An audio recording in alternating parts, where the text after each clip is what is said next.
Well, hello everyone. Here we are in Berea as the Browns prepare to take on the 5-0 Denver Broncos. Boy, doesn't that sound like a formidable task? It sure does. And we got, I think, Arizona in a couple weeks too. They're doing pretty well. So they got some, we always said this is going to be the big meat of their schedule coming up. They are in the thick of it right now. And Josh McCown, we talked to him a little bit today. He has that sore ankle from the game. He played that game-winning field goal drive. He got rolled up into, but he did practice today, so you have to give him credit for that. He's a true tough guy. Yeah, we're talking about AFC Offensive Player of the Week, Josh McCown. What a performance he's coming off of, and you're right. He is showing that he's a tough guy. The coaches have been talking about it for a while, and we're starting to see it on the field. He's also a funny guy in addition to a tough guy. We asked him today about AFC Offensive Player of the Week. He said, well, the last time I got it, I was benched after that, so I'm keeping my fingers crossed right now. That's true. That was for Jay Cutler, though. Yeah. So he's going to do everything he can, to be out there and be as mobile as he usually is, even though he's kind of working through some soreness right now. We talked to TJ Ward on the conference call.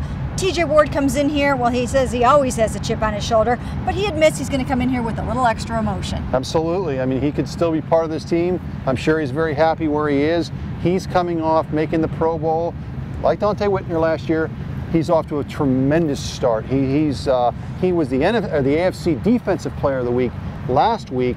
The week before. He's having a terrific start to his season. He really is. And now, although I will say, he did mention today that it's so much easier to look great in the back end when you've got amazing pass rushers, a great defensive front in front of you. And when you think of these guys, you think of Von Miller. Now, DeMarcus Ware probably won't play in this game, but they just have an incredible array of pass rushers. Absolutely. It's a really strong defense. Right now, ranked #1 in the league. They're turning the ball over. They're forcing a lot of turnovers.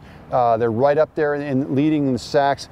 Josh McCown in this offense really is going to have their work cut out for it. They really will. Again, like you said, #1 in a lot of categories, including takeaways, sacks, total yards, you name it. So this is their toughest challenge to date from a defensive standpoint, no question about it. Joe Hayden is going to miss this game with the concussion. Tayshaun Gibson, he did not practice today with the ankle, so they're still a little bit banged up in the secondary. Yeah, and also Craig Robertson's going to stay out. Obviously, we know Scott Solomon, but sticking with that secondary with the obviously a big challenge against Peyton Manning. Again, we're going to see they're going to call on Pierre Desir to step up, and hopefully, for the Browns' sake, he plays as well as he did in the fourth quarter the other day.